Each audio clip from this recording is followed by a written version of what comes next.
In the heart of West Africa, a storm has been brewing not of rain, but of rebellion. For decades, Burkina Faso was seen as a pawn on the Western chessboard, its gold, its land, its people, controlled from foreign capitals thousands of miles away. But then came a man who refused to play by their rules. Captain Ibrahim Traoré, a name that now echoes across Africa like a battle cry for freedom. It all began the moment Traore stepped into power, young, bold, and unafraid to challenge everything that once seemed untouchable. The West expected him to bow, to follow the script of dependency written long ago. But Traore had a different plan. He wasn't interested in Western loans, fake partnerships, or so-called humanitarian aid. He wanted something more dangerous: true independence. In his own words, during a speech that shook the corridors of power, he said, "Brothers and sisters, Africa will never rise if we remain chained to those who built their wealth on our suffering. Burkina Faso must walk its own path, even if that path is filled with fire." And with that, the entire system began to tremble. Burkina Faso, a nation often ignored on the world stage, suddenly became the center of attention. Western ambassadors rushed in with offers disguised as assistance, millions in aid, promises of support, new trade deals. But Traore saw through it all. He called it what it truly was: modern colonization with friendly smiles. Then came the breaking point. A high-level meeting between Burkina Faso and Western diplomats ended abruptly when Traore reportedly stood up and said, "Burkina Faso is not for sale. Our soil is ours, our gold is ours,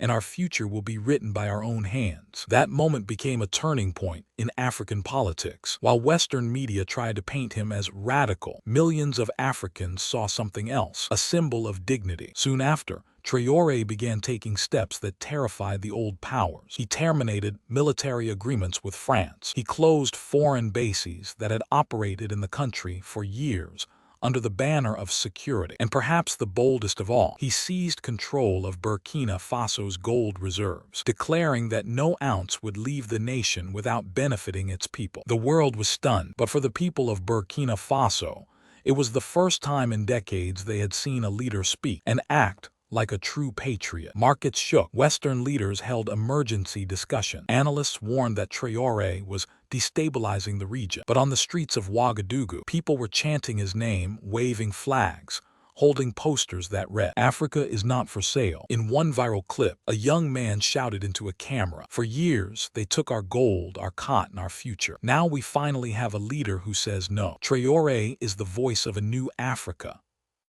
And he wasn't alone.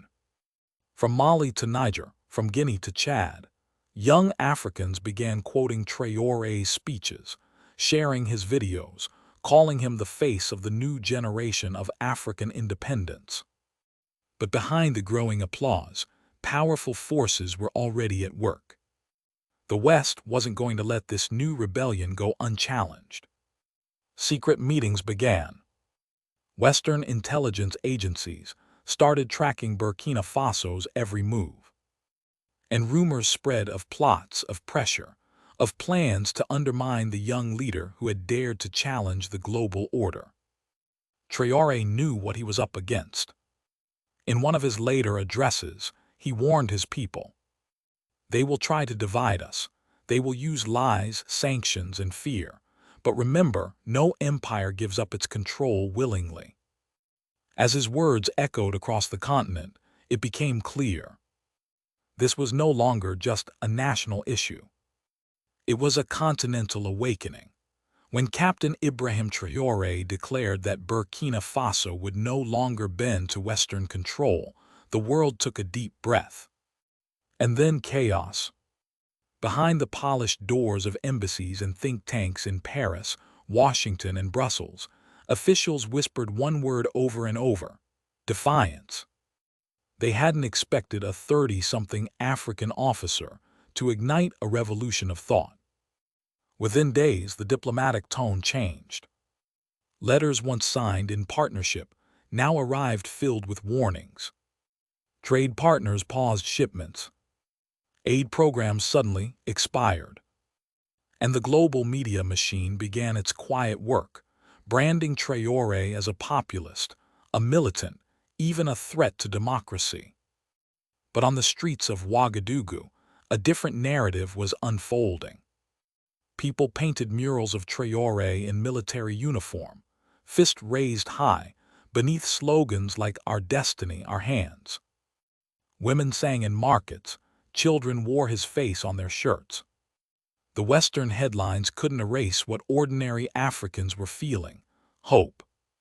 Traore stayed calm. He gathered his ministers in the presidential hall, maps of the Sahel spread across a long wooden table. According to insiders, he pointed toward the West African coastline and said, "They built their power through the sea. We will build ours through unity." And unity began to take shape.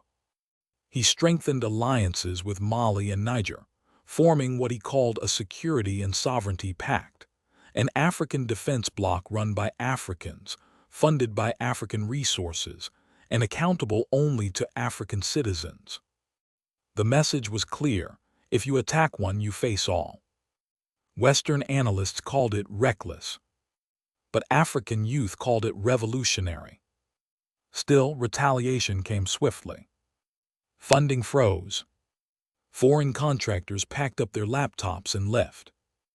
NGOs that had operated in Burkina Faso for years suddenly suspended their projects. Yet somehow, the nation didn't collapse. In fact, it started to adapt. Local engineers took over abandoned energy sites.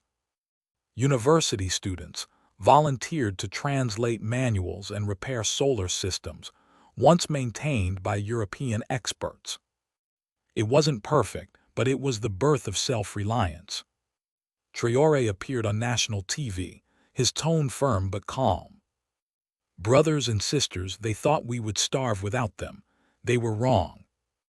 We have hands, we have soil, and we have faith. A nation built on its own sweat can never be enslaved again." That speech went viral across the continent. Clips of him speaking under the blazing Sahel sun flooded TikTok, Instagram, and YouTube.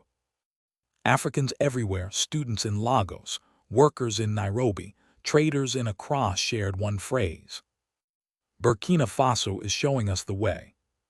The Western backlash grew sharper. Economic sanctions followed. Some African neighbors, still aligned with old powers, closed their borders to Burkinabe goods. But instead of bowing, Traore doubled down. He announced a new national economic model, one that prioritized agriculture, renewable energy, and local industry over foreign imports. He told his people, "We will eat what we grow, we will wear what we weave, we will trade with those who respect us." Soon the impact began to show. Markets reopened, this time filled with locally made textiles and tools. A new energy project, designed by Burkinabe engineers, lit up entire villages that had been dark for decades. For the first time in years, ordinary people began to believe that independence wasn't just a flag and anthem, it was a daily reality. But every rise invites resistance. Western intelligence reports warned of unrest inside the country. Anonymous sources claim that opposition leaders were being funded to destabilize Traore's administration. And whispers of an assassination attempt began circulating online. Burkina Faso stood at a crossroads. Would this young leader survive the global forces now arrayed against him? Could one of Africa's poorest nations truly remain free in a world built on dependency? Traore, however, didn't flinch. In one fiery address to the army, he declared, "If they come for me, they will find not one man, but 1,000,000 standing behind him." And the soldiers roared. The West had underestimated the most powerful force of all, a united people. As night fell over Ouagadougou, drone lights painted the sky in red, green, and gold, the colors of the Burkinabe flag. In the distance, chants echoed, "Freedom or nothing." The world watched and wondered, how far would Traore go in his fight to break free once and for all? Burkina Faso stood defiant, the dust of struggle settling into a new dawn. And at the heart of this defiance was a man whose words had ignited an entire continent, Captain Ibrahim Traoré. He wasn't leading from marble offices or grand palaces. He was leading from the soil, the same ground that carried the blood, sweat, and dreams of his people. When he spoke, it wasn't through rehearsed statements or teleprompters. It was through fire, through truth. In one of his most powerful addresses, broadcast across Africa, he began as he always did. Brothers and sisters, they want us to believe that freedom is a gift from the West. But freedom is not given, it is taken, it is defended, it is earned every single day. That speech became the rallying cry of a generation tired of begging for respect. From Senegal to Sudan, young Africans recorded their own videos, echoing his message word for word. It wasn't just about Burkina Faso anymore. It was about every African nation that had been chained by invisible hands. Traoré's reforms moved fast. He nationalized key industries that had been controlled by foreign corporations for decades. Gold mines once owned by European conglomerates were returned to state control.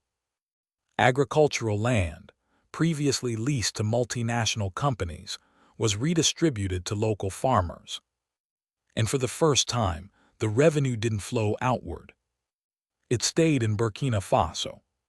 Schools were built, roads repaired, healthcare expanded. It wasn't perfect. It wasn't fast. But it was real progress, powered by a people who finally believed in their own strength. The Western world tried to paint this as isolationism. But in reality, Traoré wasn't closing doors. He was opening new ones. He invited cooperation with African neighbors on equal terms, without hidden agendas. He strengthened trade with Russia, China, and the Middle East, not as a puppet but as a partner. And for the first time, Burkina Faso began exporting not just resources, but independence as an idea. Meanwhile, global observers were stunned. How could a landlocked, resource-deprived country suddenly command such influence? How could one young leader unite millions under a vision of African sovereignty? But it was simple. He gave them something no Western program ever could: dignity. In a viral moment captured by local media, Traoré stood under the harsh sun, surrounded by villagers, sweat dripping from his face, and said, "If we fall today, our children will be slaves tomorrow. But if we stand now, even without shoes, even without food, we will be free forever." That line, "even without shoes, we will be free," printed on banners, shirts, and murals across the continent.